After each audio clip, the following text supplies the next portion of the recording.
What's up, y'all? Welcome back to episode 10 of Not Gonna Lie. It's your boy Fritz. What's up, y'all? It's your boy Dapper Dan. You are now tuned into the latest and soon-to-be greatest podcast. Like I said, we back for episode 10, man. You know, that's a small number to a lot of people, but it's a monumental number for us, you know what I'm saying? It shows our consistency. Yeah. And sidebar, you're probably gonna hear a lot of background music. We're trying something new today. We got a live band in studio.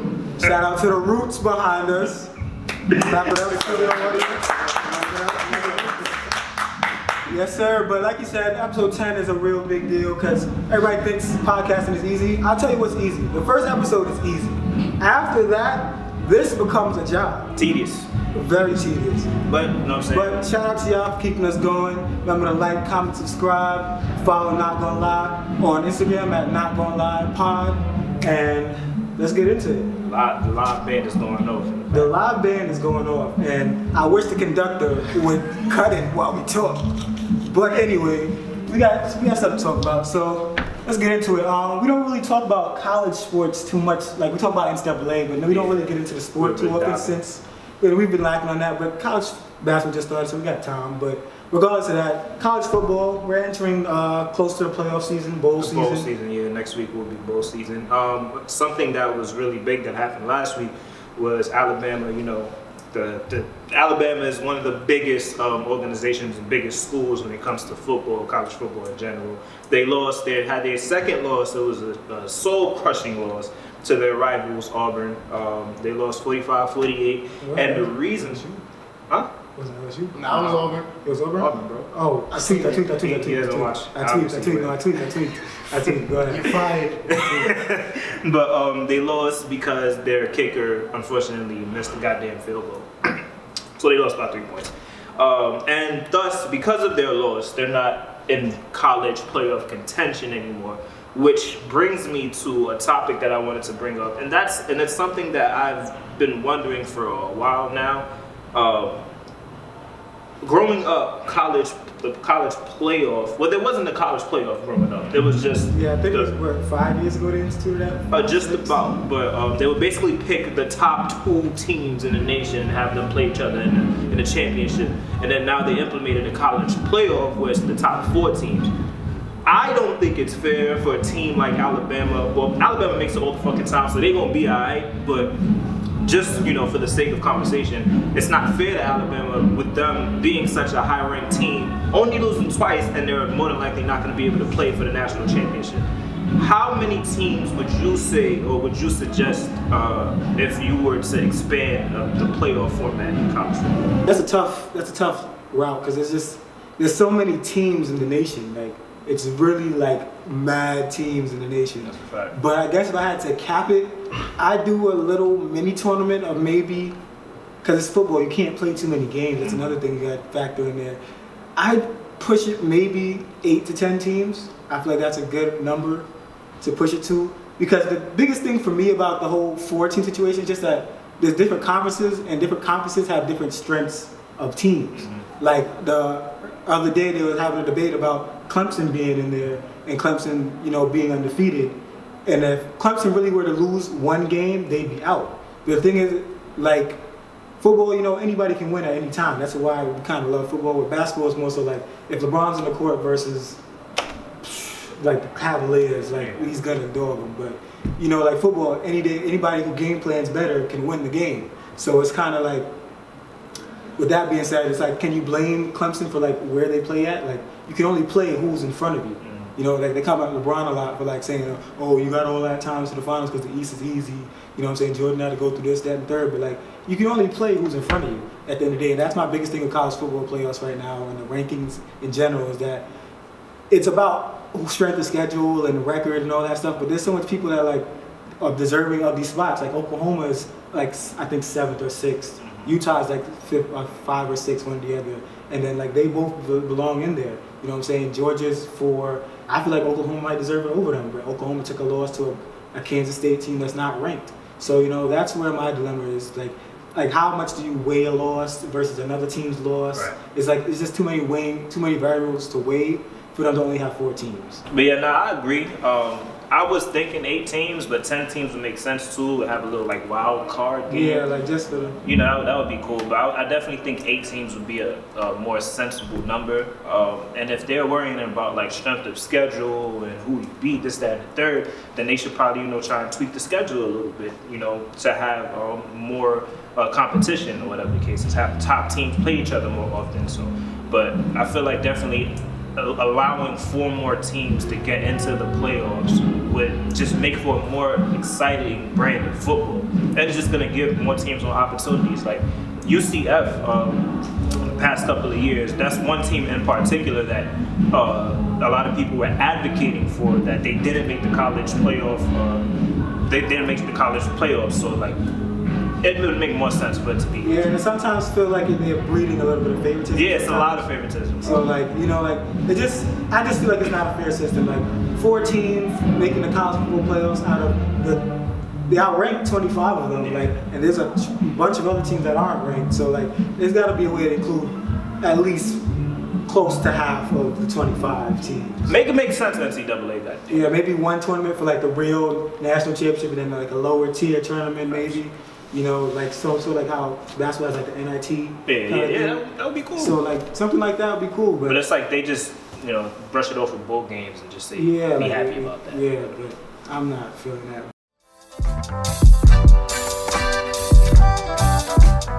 I just had to pull my phone out because I wanted to get the exact rankings. Tell us about the NFC East. That is the worst division in the NFL, for a fact.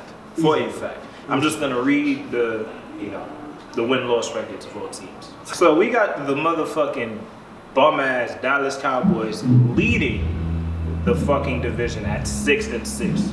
6-6.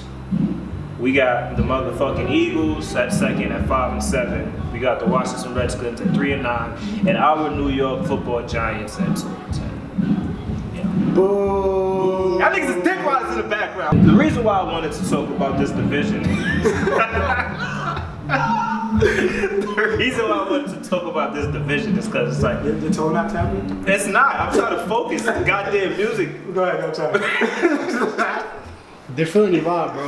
Yeah, fuck they vibe. Wow. The reason why I want to talk about this division is because it's asinine that a 6-6 team could possibly, because they're probably going to win at most 8 games in the season, and that's being generous. This team, by the way, has not won more than 1 game against a winning team. They're 1-5. I think, pretty sure it's 1-5 against winning teams. They fucking suck when it matters the most. Alright?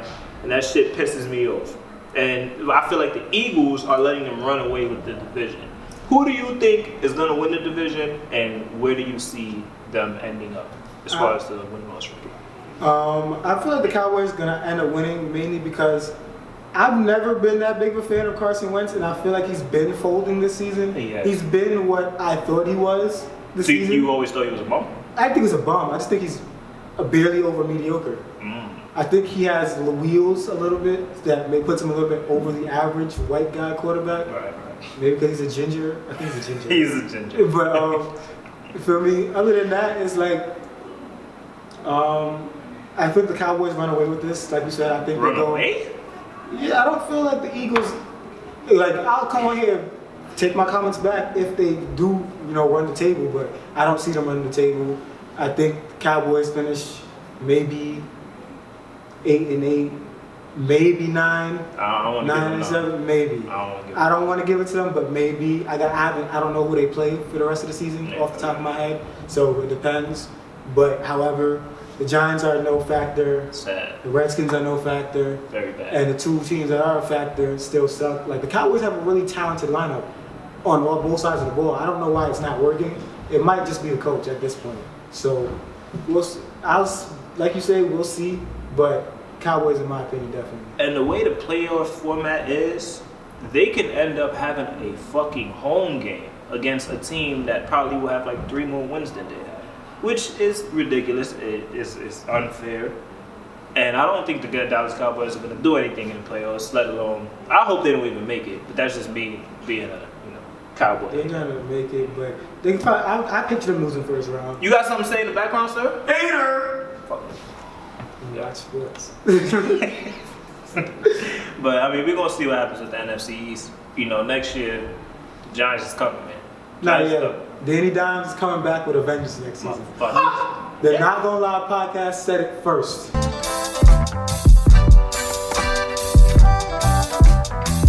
We're gonna talk social media and social media as it involves, you know, sports. Now, social media obviously wasn't a thing that was around all the time. It's just became rampant in the last, 10 years, basically like the LeBron era, basically. And with that being said, it's opened up doors that, people didn't think would ever get opened up. Whereas, people are getting notoriety from earlier ages, whereas, people in junior high school are now having mixtapes and, Thanks.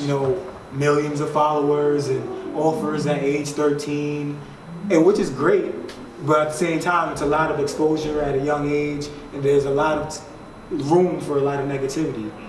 I don't know about you, but what would you say are some of the positives, some of the negatives of social media for, that of a football player, that of a basketball player? When you put it like that, I look at it as social media changing like college, not even college, there's prospects, young prospects in general, as almost like childhood TV stars, if you know what I mean, like young and being exposed to so many eyes and so many different voices and opinions that it can hurt and it can help, obviously, but it just depends on who they have around them, and I feel like too much exploitation isn't good for anybody, especially someone under 18, 21. Like somebody like LaMelo Ball, who's been in front of the camera since he was like 13 years old, is probably more equipped than somebody who say like somebody that wasn't ranked and he has a good fucking like Jordan Summer League, whatever the case is, and now he's scrutinized by so many people. He may not take it as well as a person who's been in front of the camera as much, but it also gives people a chance to be more than a basketball player or a football player. You brought up a good point about it being something as like, with football, they always have their helmets on, so a lot of people they don't really know their personalities, they don't really know people for more than them in a jersey. So yeah, it has its positives and its negatives, Yeah, and some of the positives for me is definitely like, obviously you get to more so brand yourself now. Like it's so much easier to brand yourself because you can basically like start from your Instagram profile, from your Twitter profile, things of that nature. And another positive is with the media, how they shape narrative sometimes. You get a chance to now clear your story, and that's a real positive fact. Whereas before it was like you had to run with what the media said, and then you had to wait till like you got in front of the camera after a game to really address something, when honestly you're really not trying to address something like that after all that adrenaline. Maybe you even lost the game. Like you're not really trying to address those type of things at that moment, but then you might have to because this is your only chance to do it. Another negative, and we saw it in the media recently, was with Kyrie Irving, whereas sometimes I feel like, this is just me personally, you feel free to disagree, that you just sometimes certain things you just keep to yourself. Recently what happened was, for those that don't know, Kyrie Irving wrote a long soliloquy about his mental health and people not caring for it due to him being booed when his team went back to Boston.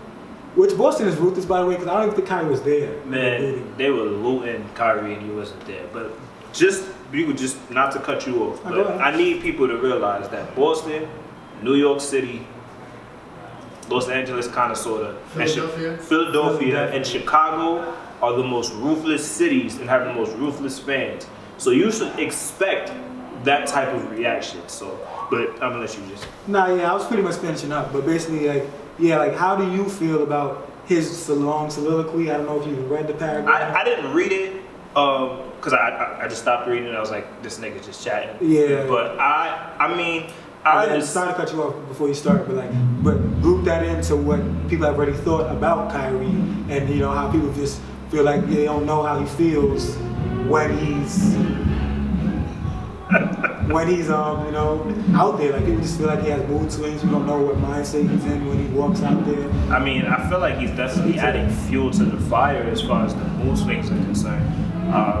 Again, I mean, at the end of the day, he is human. He does have the right to express his opinion and feel.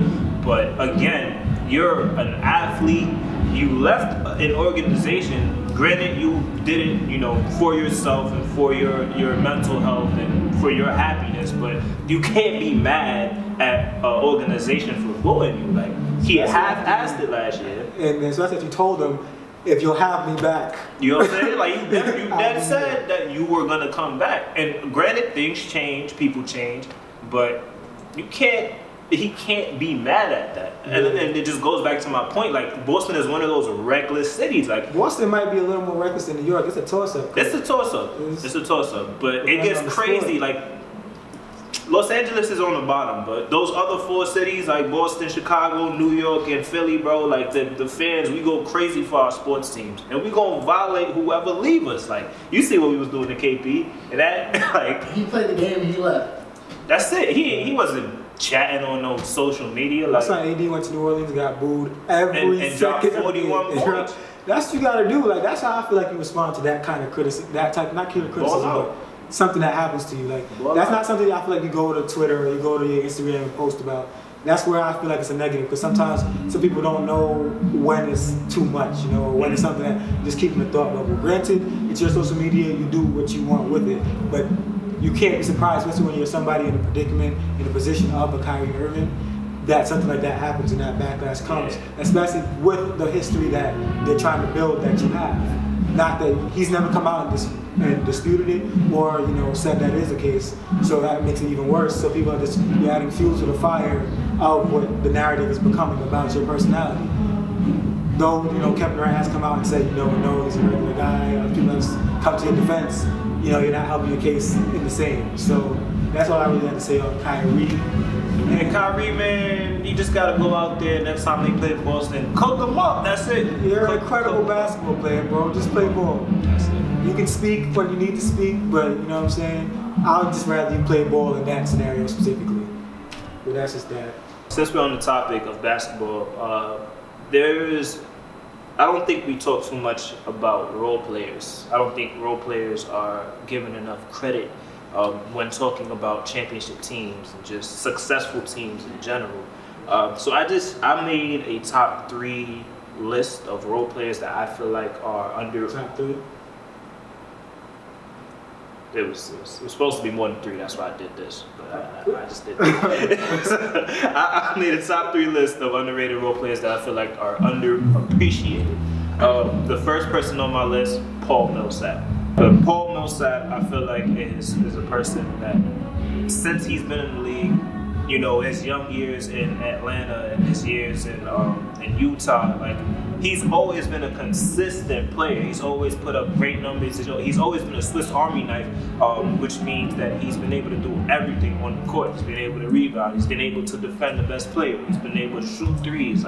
And he's just a great piece. And I feel like, he's getting up there with age, but without Paul Millsap on the Denver Nuggets team, as talented as they are, they probably lose 5 to 8, 10 more games or whatever the case is. I could agree with that, definitely. The next person that I think about is Jeff Green.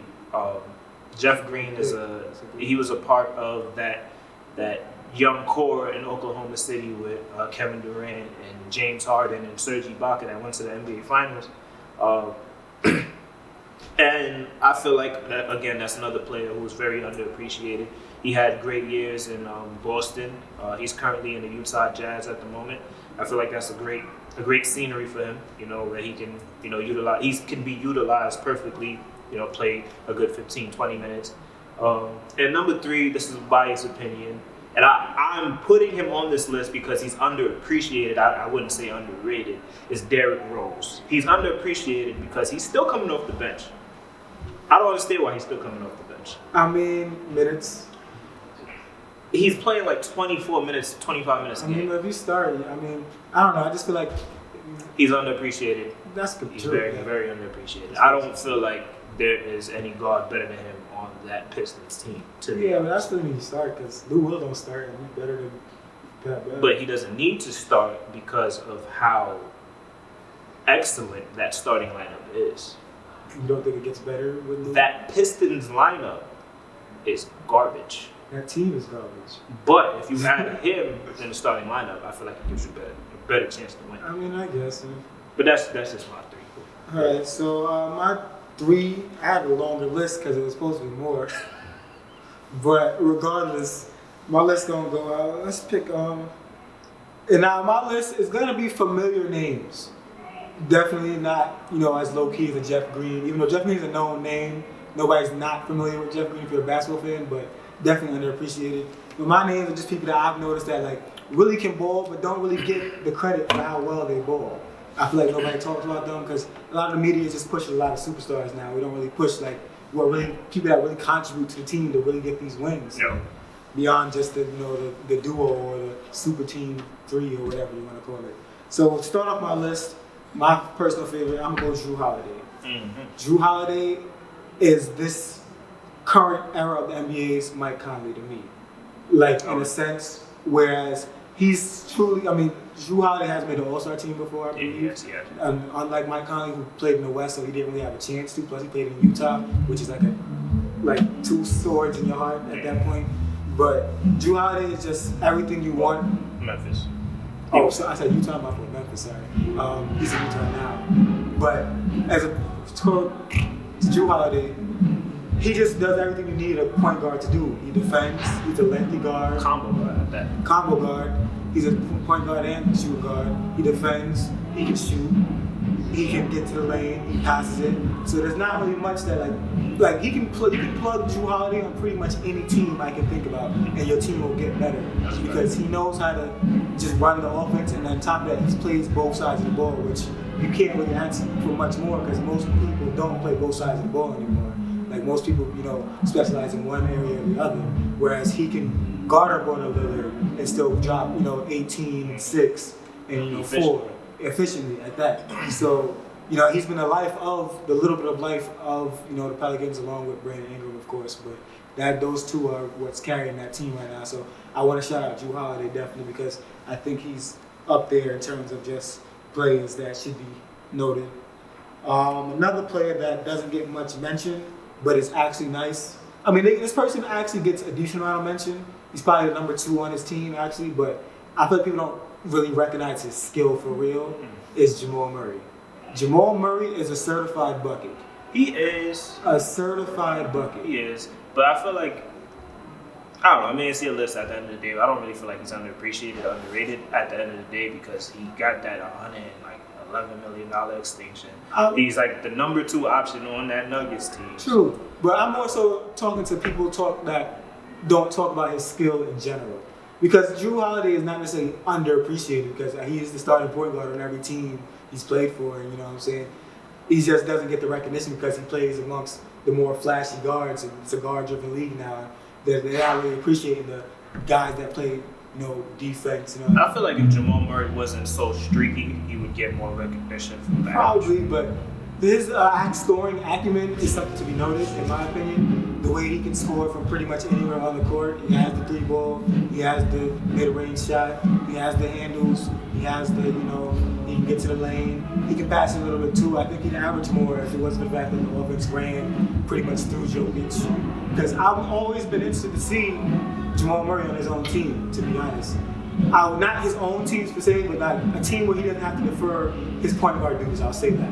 Where he can actually be the actual prototypical point guard. I think he can be. I think I saw him do it at Kentucky. He was pretty good. So I think I'll be interested to see him move to a team where he doesn't have to defer to another person to run the offense. So that's one. And then my last guy, I'll give it up to Ivica Zubac. Ivica Zubac from the Clippers. Just throwing a big man in there. I've watched him play for a minute. What team did he come from before he was at Clippers? The Lakers. And I was mad the Lakers let go of him. Listen, man, the Lakers had to give up everything that they possibly could, man, if it might get. At the moment, we didn't know what they really was doing at the moment. We knew it was going to get AD, but at the moment, they had traded him for like Mike Muscala or something like that. And it was just like the weirdest trade I ever seen because who the hell is Mike Muscala?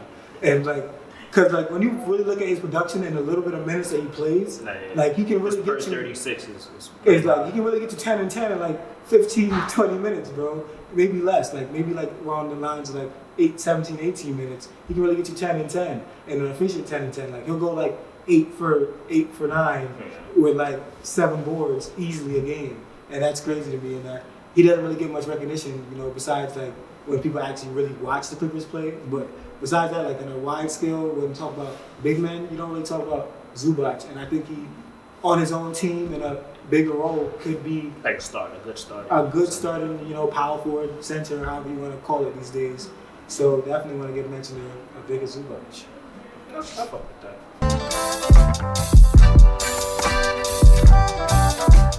So now that we listed off our top 3 underrated players, I'm going to go with my favorite overrated player, James Harden. Y'all are probably going to kill me because I know a lot of people that are in love with James Harden. That's great.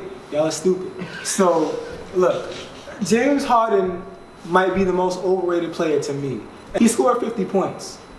Great. Do you know how he got to 50 points? Did you know he went 4 for 20 from 3? Did you know he went 11 for 38 from the field? Do you know all those points came free and unguarded at the free throw line, which is only 15 feet from the basket, if I check. I think so. It's something like that. Yeah, 15 feet from the basket. He went 24 for 24. To be noted, that's the most free throws hit without a miss. It's a record. Great. 1 pointers. Great. But when are we going to have the discussion that efficiency matters? I think efficiency matters. Like, you can score 50, but if this 50 just took all the shots from everybody else and you just chucking it up, I don't care if you're the best player on a team, like individually, that doesn't make for good team basketball, and that doesn't make for wins clearly because he still lost. Now, Fritz, I don't know how you feel personally, but that's just my little rant. James Harden is not the best offensive player. Y'all are giving him way too much credit. Like, yeah, he's averaging whatever 30-something points he's averaging, but it's fake. It's hollow numbers. And that's my spiel. I completely understand where you're coming from. Granted, I feel like James Harden in these last 3 seasons, not including this one, he showcased more offensive arsenal, right? And I wasn't mad at his MVP season at all. Not. And he definitely has an argument for being a 2-time MVP award winner, but that's not neither here nor there. He has seemingly gone back to the olden days of when he first arrived in Houston, where it was literally dribble, get to the free throw line, like nothing else. And not only that, now he's just throwing up jump shots. Like 4 for 20 is crazy. Yes, you scored 50 points, but 29% overall from the field, and then you got your man Russell Westbrook who was shooting the same like bullshit. Westbrook, 7 for 30. That nigga, worse. That nigga's efficiency has been going since Kevin Durant decided to dip to California. And it's sad to see, like, and it's like he doesn't feel like it's anything wrong with it, as long as we put the ball in the basket. But like you said, efficiency fucking matters, bro. Like the average shooter should be shooting like 45% from the field. There's no reason why you should be under 30%, bro. And then 50 points? Come on. And the thing is, like, it was in an L. So, like, my thing is, if you scored 50 points and you lost, that means you were the reason your team lost. That's not always the case, but when you shoot that bad, that's definitely the case. Well, yeah, with those kind of numbers, that means you're the reason your team lost. That means between you and Westbrook, y'all lost because y'all were putting up shots that y'all could have either A, penetrated, passed out. Because there was a play towards the end where DeMar DeRozan had took a charge. And if you look at it, he had collapsed the paint. There was 3 or 4 Spurs around him, and there was the whole perimeter. He could have easily kicked that. But he didn't want to. He didn't kick it. He wanted to be the guy to save it. You know what I'm saying? I get it. It was close to the end of the game. You want to be the guy to take the last shot. Cool. But that happens so often in the game where he's just searching for the foul. And I'll give him credit. He's mastered the art of, searching for the foul. That is to be commended. But at the same time, he's abusing it to the point where, like, he's not putting on basketball that anybody wants to watch. He's getting heckled. And then he's like, oh, well, tell him stop fouling. Stop fouling, goddammit. But at the end of the day, you making us foul you. You're literally putting it out there so we can foul you. Kicking your leg out is... So since you have, and Fredo also has so much disdain and disagree with the notion that he is the greatest scorer of our time, who would you put in that mantle? The greatest scorer of our era. Or like currently? Kevin Durant. Kevin Durant is probably the Like nobody scores as easily as Kevin Durant, and then a couple years past, it's probably Melo. It was Melo at a point. Melo, you know, and obviously Braun can get whatever shot he wants, but Braun chooses to not be the offensive threat that he can be if he really put his mind to it. So it would have to be KD currently. I put Kyrie in that conversation as well. Kyrie got moves. He does, but when it comes to like, yo, I know he can get me a bucket. Like Kyrie's not that efficient, bro. Kyrie. He got moves like a motherfucker. I feel like Kyrie can get you whatever. Last year. He was a couple percentage points away from it. Yeah, I feel like Kyrie can get you whatever buckets you need. Because I feel me, like Kyrie can get you the basket, he can shoot it, he can score. Like, but we talking about the best scorer in the NBA right now. You put best Kyrie, scorer, he's not the best, but he's definitely worth putting in a conversation for, at least for ease of scoring. That baseline jump shot behind the basket is not easy. He can do that pretty easily. That's a hard shot. He makes a lot of, he's probably the best tough shot maker next to Kevin Durant. Because Kevin Durant doesn't really have a tough shot, to be honest. I mean, all you gotta do is pull up. Exactly, he's already so. So Kyrie might be, in my opinion, the best tough shot maker in the league. I can't really put anybody next to him in that regard. That's what I'm trying to think. That step back is tough. Like Luka be hitting that shit. Luka's up there too. Hand in his face and shit. Luka, I gotta see him like do more like mid range. You know what I mean? Like he got the 3 feet to the basket pretty easily. But it's like the mid range is almost obsolete. Like you see how it matters when it's the playoffs. That's a fact. That's a fact. So like we said, we'll see when Luka gets into a playoff situation. He will get into the playoffs this year. Yeah, that's gonna be interesting because the basketball definitely does change in the playoffs. Like it slows down, which is why the Rockets have not won, and we've had that conversation on what episode 3, 4, something. Damn, we had 10, but we could like shoot back to episodes. But basically, like like basketball changes back when you get to that far. So back to the point about Harden, because this is where this all started. If he doesn't start playing some winning basketball, because like last year after they lost in the playoffs, I already told people I didn't want to hear nothing about James Harden. I didn't want to hear nothing. Y'all got put away in 6 to a team that did not have Kevin Durant. So I do not want to hear Nathan about James Harden. I don't want to hear he's the best scorer. I don't want to hear he's the best scorer currently, ever, previously. If you're not talking about his MVP season, I pretty much don't want to hear his name. And that's my short segment on James Harden. Hopefully the efficiency, shoots up as the year goes by. But we'll see where Houston ends up, man. I feel like they're gonna end up in the top 5 seeding, just off the strength of him being able to put points on the board. Granted, it's not efficient, but we'll see. We'll see, man. It's hard when you have 2 of the most inefficient dudes in the league taking that many shots. You gotta make it work with all that money. Yeah, it's way too much money invested to not work. Because if it don't work, D'Antoni going. You heard it here first. I'm not gonna lie. I feel like D'Antoni has probably a year or 2 left.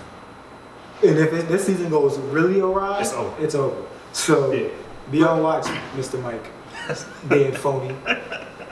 But that's a good way to wrap it up, man. Yeah. You know what I'm saying? Make sure y'all comment, like, subscribe, and all that. Share. We appreciate all that. Not Gonna Lie Pod on Instagram. And we will definitely be blessing y'all with way more content. It won't just be the podcast alone. We're trying to get into new things, trying to explore, just trying to reach out more. So be prepared for that and just be, receptive and let us know how you think things are going. And we gonna see y'all next week, man. Take care.